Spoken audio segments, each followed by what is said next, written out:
Day. Rwanda Day y'uyu mwaka wa 2024 banyarwandakazi barahiriye imbere y'Imana yuko rwose iyi ngiyi ishobora kuba ari amateka.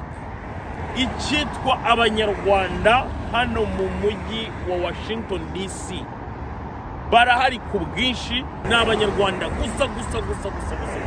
gusa amahoteli yose yuzuye. Abazungu batangaye cyane, barimo baribaza kuki abantu bose bitabiriye Rwanda Day muri ubu buryo babashije kuza. Amahoteli ya hano muri Washington DC yose yakubise yuzuye.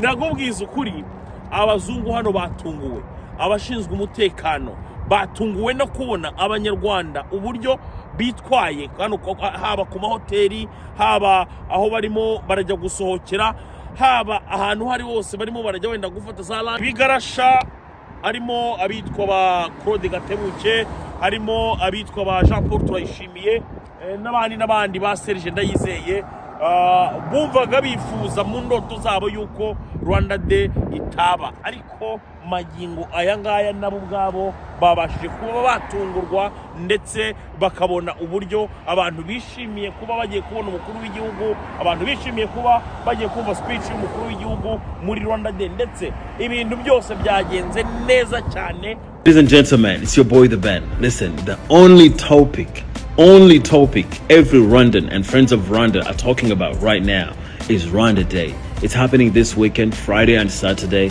in Washington, D.C. If you haven't registered, you better do it now. If you haven't registered yet, please do it now. And just so you know, I will be performing as well, so you don't want to miss this at all.